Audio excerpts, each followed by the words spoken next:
This is home. Twin States News starts right now. We begin tonight in Meridian, where we're learning more about multiple shootings that took place. The most recent shooting took place February 28th, where a juvenile was reportedly shot in the leg by her brother, who is also a juvenile. It's unknown at this time if the shooting was accidental and is currently under investigation. The other two unrelated shootings took place both on February 27th. Officials say one person was struck by a bullet in the neck in the area of 36th Avenue and 18th Street. The other shooting happened near 20th Street and 34th Avenue. One person was shot in the leg. All victims are said to be stable. If you have any information on any of the incidents, contact the Meridian Police Department or Crime Stoppers. A project that's been talked about in the past to help children have a safer walk from school to home has now been approved by the City Council. Twin States News' Donisha Branham has the story. Today, the City Council voted to approve a repavement project that will give kids a safer route to and from school. We learn what all that entails. This has been in discussion for some time. It's primarily to help bring traffic, carry the traffic from school, from kids being able to walk to and from school in a safer manner than they are right now. So the sidewalk will provide more safety. There'll actually be a crosswalk, I think at 16th Avenue. There's a crosswalk there now. We'll improve that. The Public Works Director says now that the council has approved the project, the grant they were awarded is a transportation alternative program from NBITE. It'll be a sidewalk project from 23rd Avenue, so on 24th Street between 23rd Avenue and 14th Avenue for Magnolia Middle School. Basically, primarily. Councilman Davis of Ward 2 says it's a good day for Ward 2 and its citizens and for the children on the project being approved. MDOT is going to give us a little over $600,000. The city is going to do a 20% matching fund. So the project's been about to start within the next few months. And we'll be able to help the kids not walk on the street when they're going to and from school, and they'll be safe in the area. Hodge states once they get engineering together, they will be designing, then constructing the sidewalk, with plans to start sometime within the next few months. Donisha Branham, Twin States News, Meridian. The Russian invasion of Ukraine entering its 6th day, and the ongoing conflict is causing hundreds of thousands of Ukrainians to seek shelter in neighboring countries. David Spunt has more on the refugee crisis unfolding in Europe. The Russian invasion of Ukraine triggering what could be a refugee crisis as hundreds of thousands desperately try and secure passage out of war zones to keep their families safe. There was a big traffic jam. We were there with the children, but there were volunteers. They gave us a tea and food. More than 500,000 refugees have already escaped Ukraine, according to Monday's estimates from the United Nations, with neighboring Poland absorbing much of the flow, receiving at least 281,000 evacuees. Meanwhile, more than 153,000 have collectively poured into Hungary, Moldova, and Romania as of Monday. It is so scary. You don't know what will happen. Greece and Germany also starting to see an influx of refugees. It was really hard with lots of tears and fatigue. Back in the United States, New York is also extending a warm embrace. The Empire State is home to the largest Ukrainian population in the U.S. Governor Kathy Hochul is promising those fleeing Russian troops sanctuary. We'll open up our hearts, our homes, our resources to the people of the Ukraine to say, we stand with you. And refugee numbers are expected to skyrocket. UN officials are predicting at least 4 million people will leave Ukraine in the coming weeks as Russian troops continue their assault. The lives of thousands of children are at risk because of the conflict in Ukraine. That's the word from the United Nations Children's Fund. A UNICEF spokesman says Ukrainian children will suffer with trauma as the result of this experience. It's a very real degree of trauma. The train station behind me just almost echoes with tears as families are separating. Fathers are trying to explain to their 7-year-old daughters why dad is leaving and why they're going to a country they've not heard of. The UN says more than 500,000 people have fled Ukraine, seeking refuge in neighboring European countries since the Russian invasion began.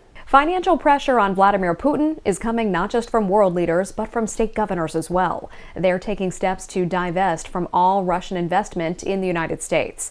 Matt Finn has the story. Russia's economy taking a nosedive Monday as it faces widespread blowback from its invasion of Ukraine. The Russian central bank doubling interest rates as the value of the Russian ruble plummeted. The U.S. Treasury Department announcing further restrictions on the bank Monday, blocking it from doing business with Americans and freezing its assets in the United States. In addition to unprecedented sanctions from the global community, many state leaders are now doing what they can to add the financial squeeze on Moscow, passing new laws to suspend or block all business with Russia. Whereas the state will not permit its own investment activity, whether directly or indirectly, to aid Russia as it commits these human rights violations and atrocities. New York and Washington are among several states welcoming displaced Ukrainian refugees. According to the UN, more than 500,000 people have fled the country since the war began. Lawmakers are also moving to stop the sale of Russian-sourced products. In states that control the sale of alcohol, Russian vodka is now coming off the shelves. I feel okay with it. Whatever helps them. I don't think what he's doing is right, so.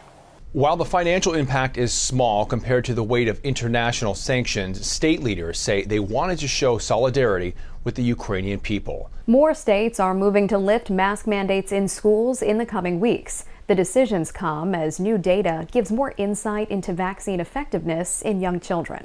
Jonathan Sari has more.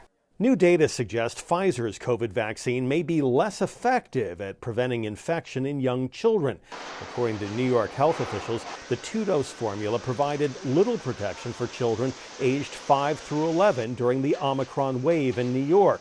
For that age group, the vaccine's efficacy dropped from about 68% to 12% during the surge. Scientists say the decline was likely due to the lower dosage given to children.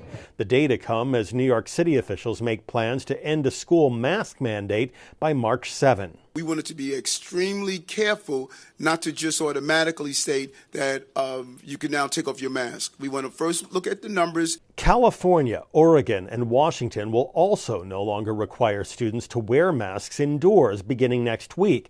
Governors in those states say the decision now rests with school districts. The future may bring future surges, new variants, and California will continue to be ready and build on what we've learned. As mask mandates disappear, a new AP NORC poll finds Americans are less worried about the virus, with about 24% extremely or very worried about themselves or a family member testing positive for COVID.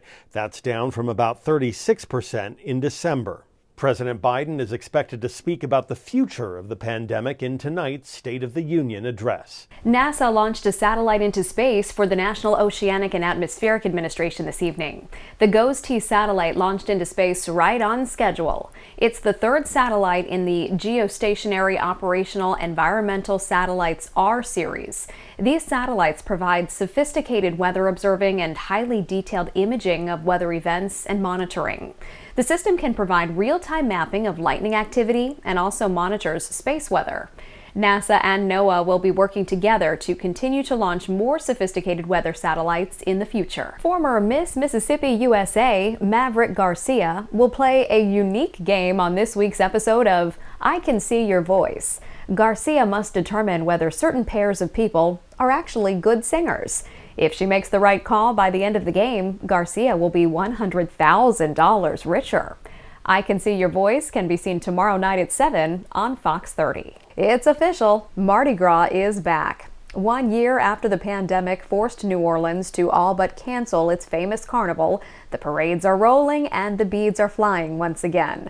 Morgan Chesky is in New Orleans with more on the celebration. Call it the sound of New Orleans or the soul of the city.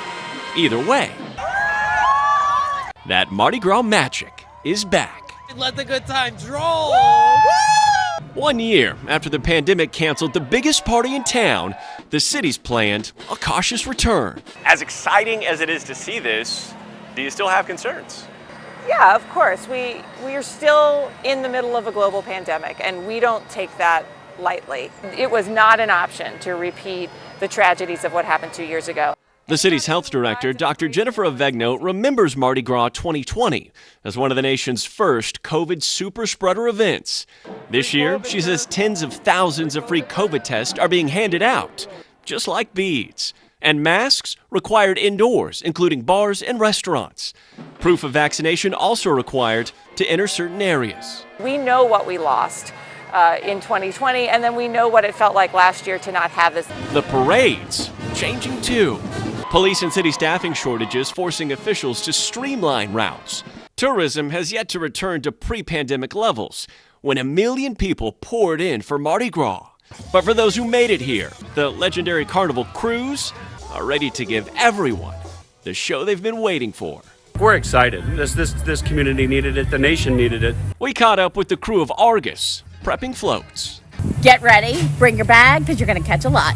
One honoring healthcare workers. Another paying homage to the city's signature sweet treat, the beignet. All of them part of a beloved tradition, now finally back on track. It feels great. It feels like we're getting a fresh start. It feels like the city's coming back alive, and it just feels like home.